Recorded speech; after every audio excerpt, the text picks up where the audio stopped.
Morning Uganda Extra.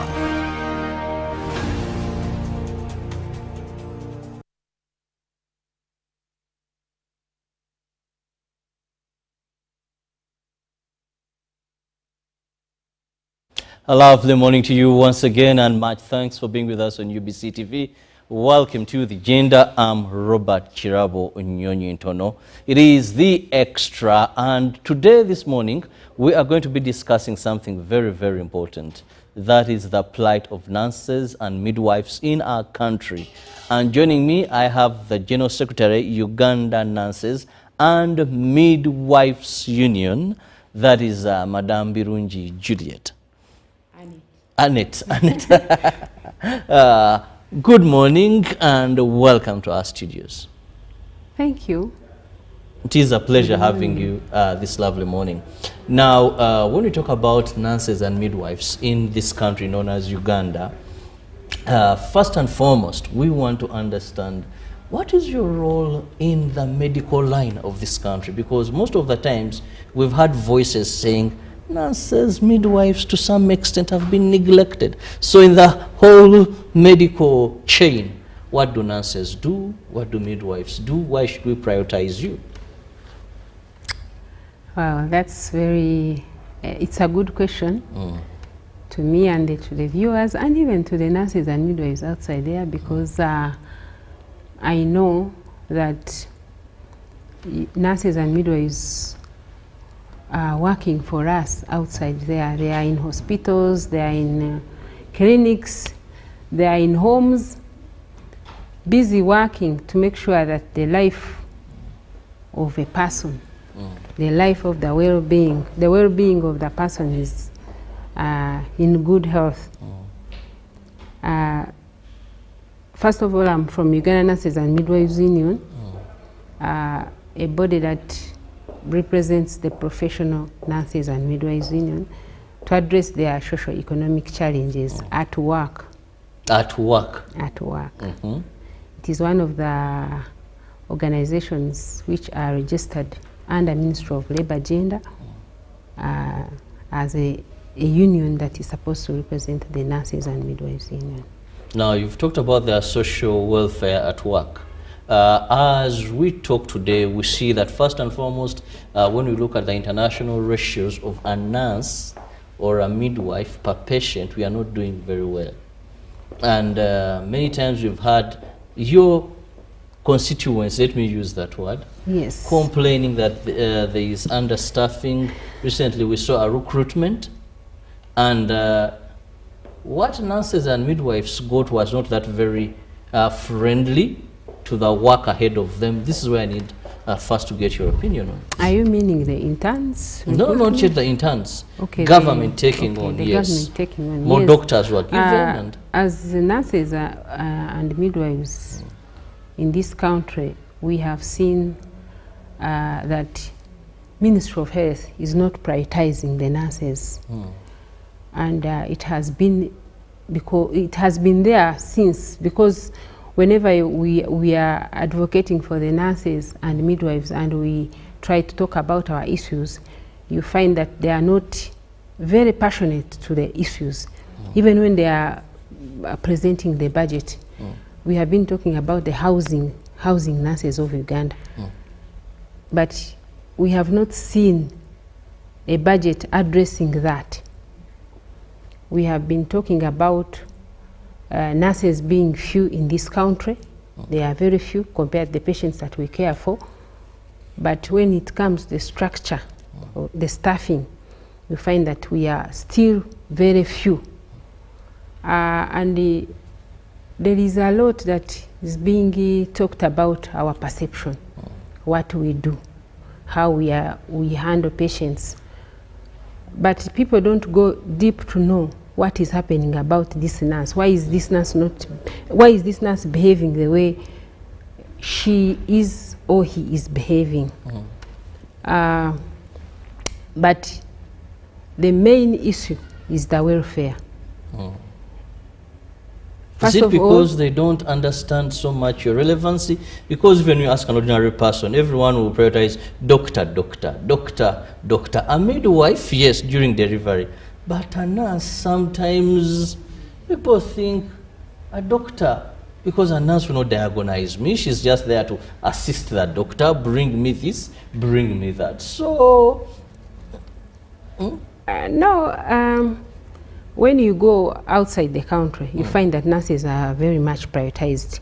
But when you come to Uganda, you will find that the doctors are seen as more important than nurses. And that alone, we need to educate the community, we need to educate all the representatives of government that nurses actually are the ones who are more important than the doctors, because without the nurses, the healthcare system cannot happen, cannot work without nurses and midwives. We take around the 75% healthcare workforce. Without us, ministry cannot work, hospitals cannot work. But when it comes to representation, the problem starts from Ministry of Health. You find that all directors are doctors. Doctors, yes. So when they are doctors, it means that on those high table, on the table where decisions matter. Where decisions matter, maybe our issues are not addressed.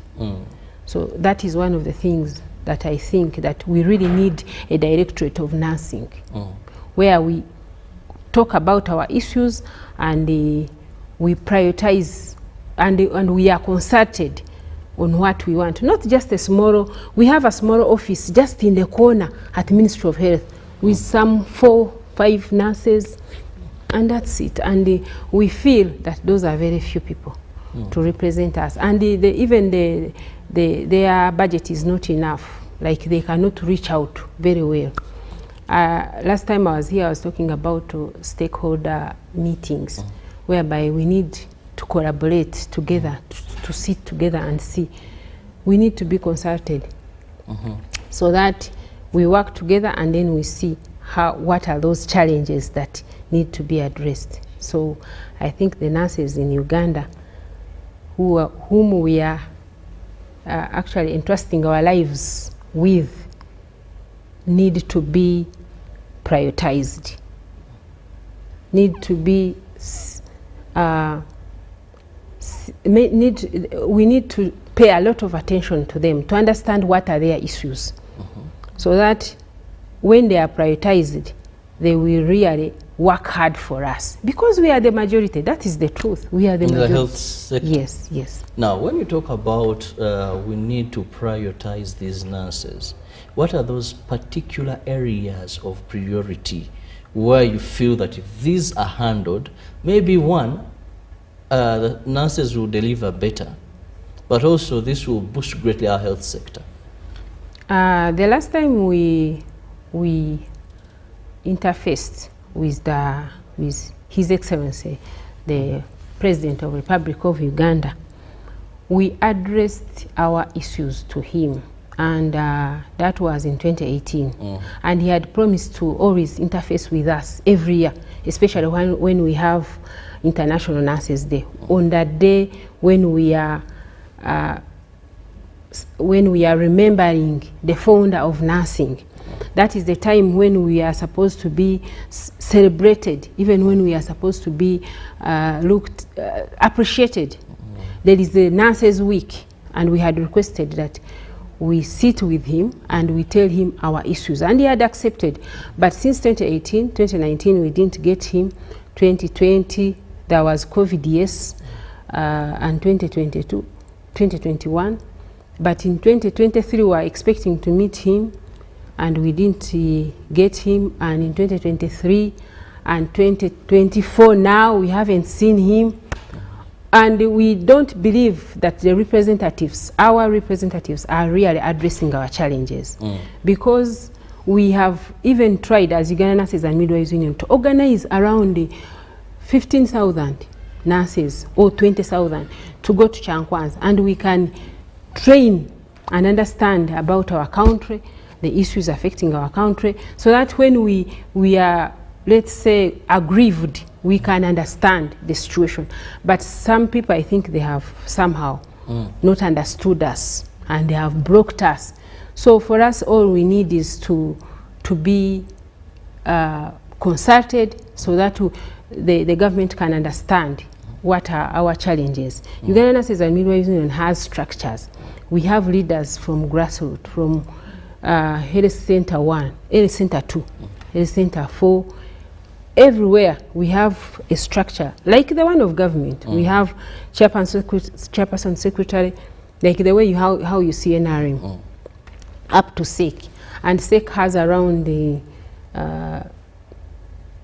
it has around 28 nurses in this country, and they represent the nurses and midwives in the whole country.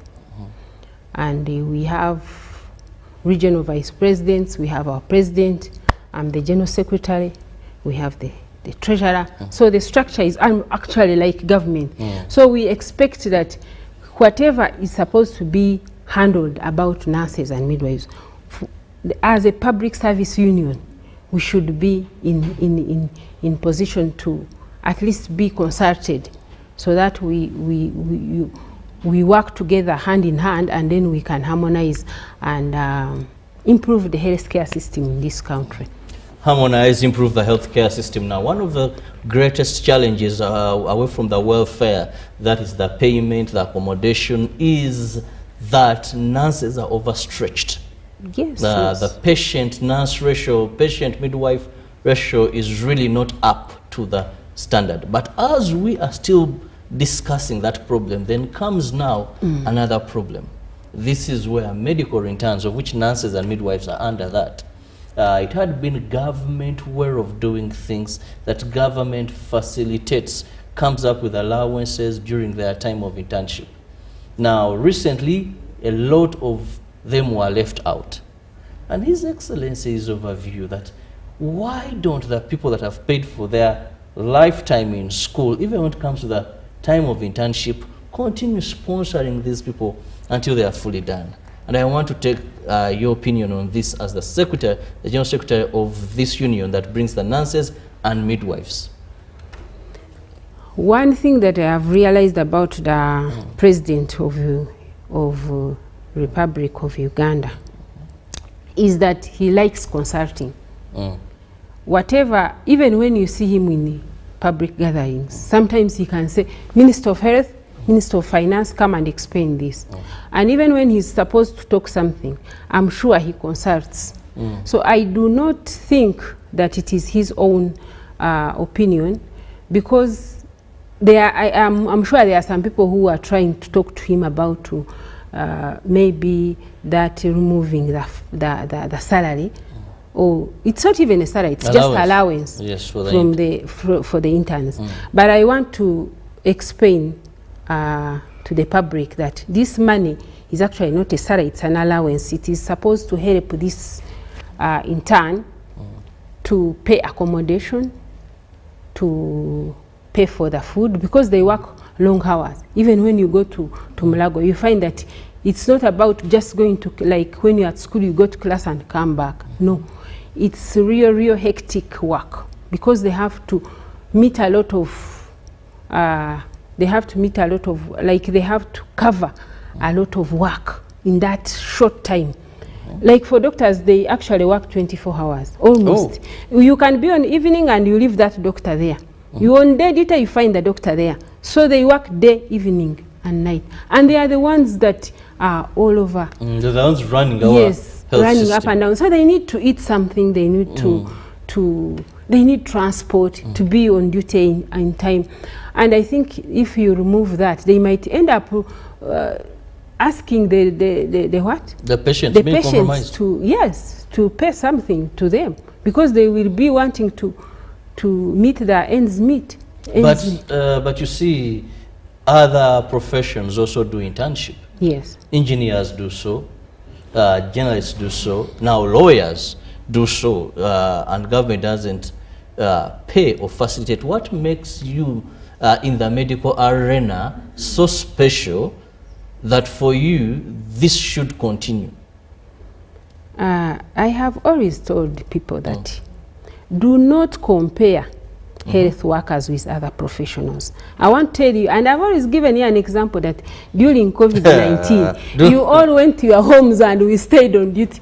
For us, we work in emergency areas, we work on critical patients, we work, like the knowledge, the time we use to think about your life, it's the glucose we lose that other people don't lose it. So we need care.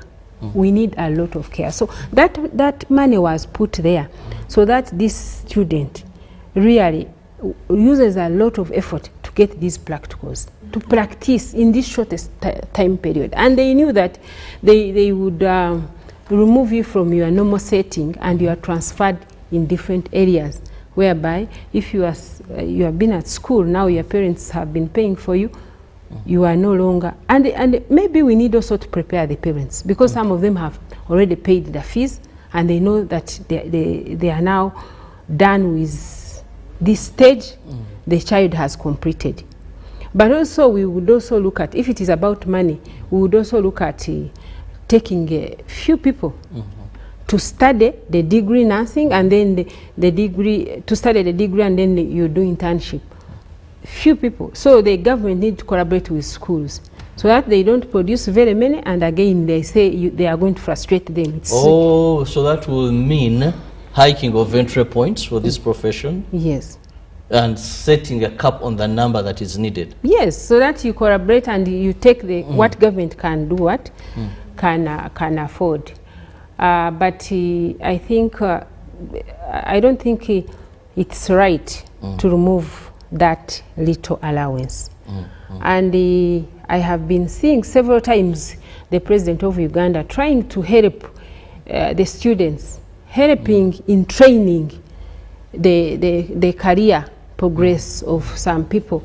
But we ourselves, the people in the system, we frustrate certain things, because by law, by the Act of Uganda Nurses and Midwives Act, the Act of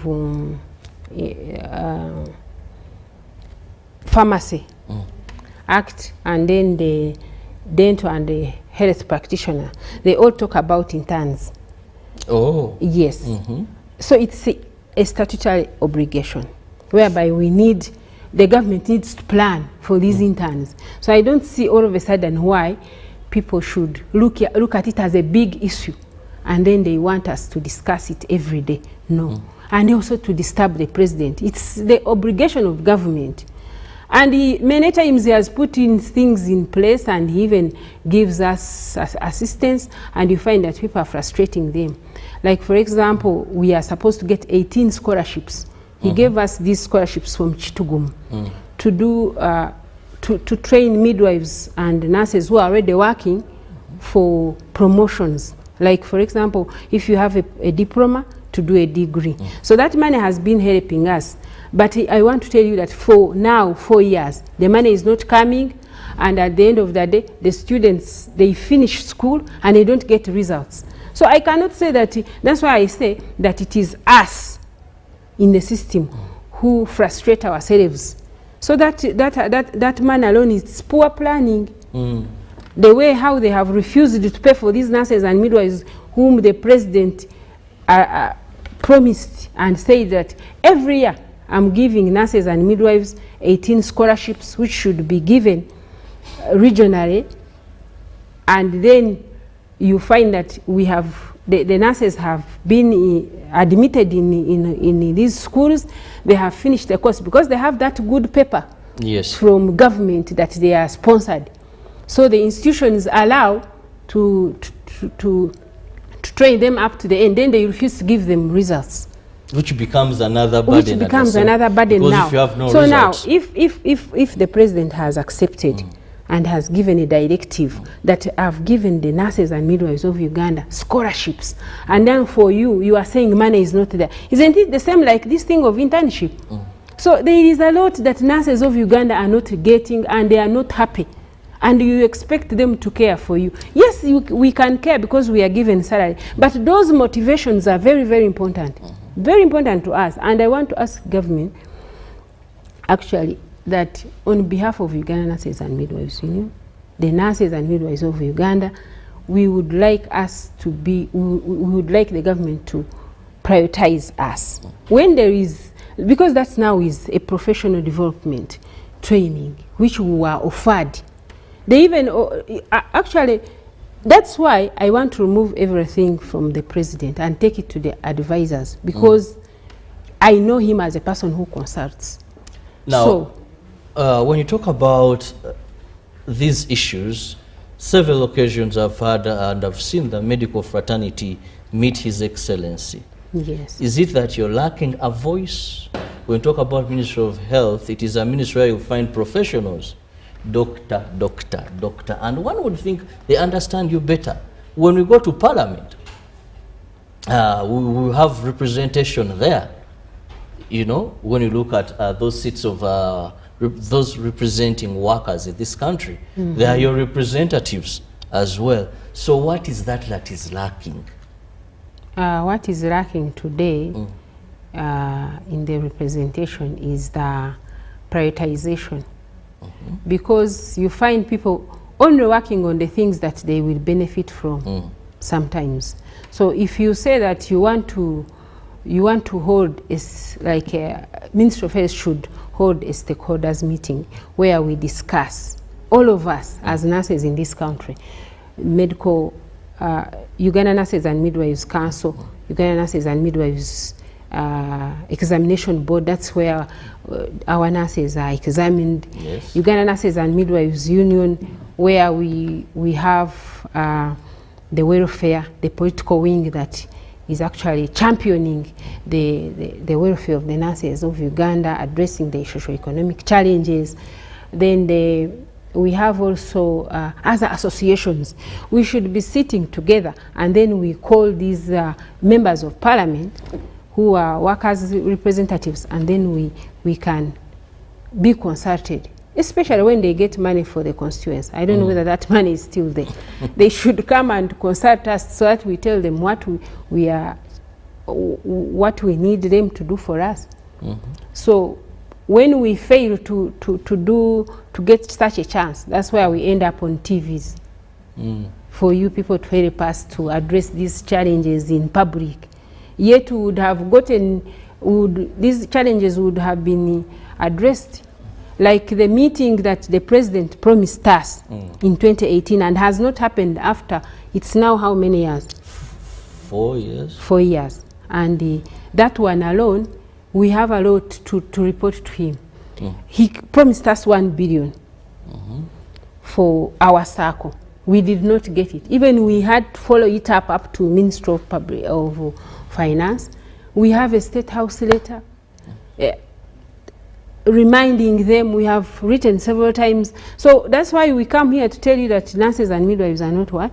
Prioritized. And yet your health is on my, actually my, all your health is on me, because I have to look at, I have to care for you when you cannot care for yourself. Definitely. That's what they mean by nursing. Okay. I care for you when you cannot care for yourself.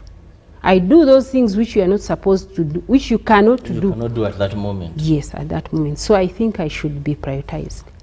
Well, very interesting. We are looking at the plight of nurses, not to forget the ongoing confusion and situation of desperacy by the medical interns, nurses and midwives being part of this category as well. You know, when someone believes I'm now done with school, I go, I do 1 year of internship, then I'll be placed in a hospital or I join the private sector. And what is happening now is that they can do nothing because they have not gotten that year that is a necessity for them to gain the practicing experience so that they can go out there very accredited by the concerned body and ensure that all goes well. Now, very interesting when we talk about the plight of nurses and when we hear them say that they want to meet His Excellency because they were promised that they will meet His Excellency and they have issues to tell him.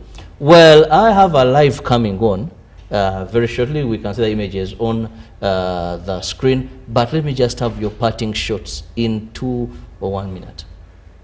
The viewers outside there who have been watching us today, we want to say that we are committed to serve this country, because we know that without nurses and midwives in this country, the country is nowhere.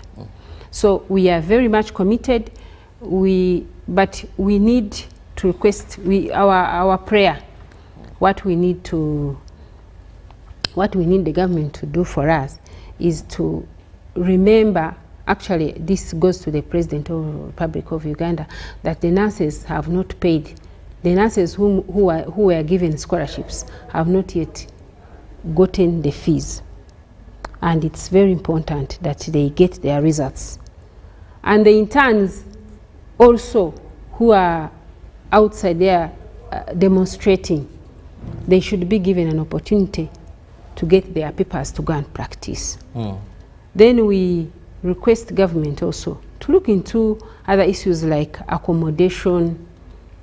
We were given lunch, our salaries were increased, but sometimes when we are not housed well, it is a very big problem. So let us continue prioritizing the nurses. We need to meet the president like he promised us, so that we talk to him about our challenges in a closed meeting, so that he doesn't hear these things from others. Let him hear them from the nurses and the midwives of this country. Yes, well, I want to thank you so much for your time. Unfortunately, we have a live coming on, and we hope that the president is listening and will get the information for that much demanded meeting of the nurses and midwives. Have a lovely day. Good morning.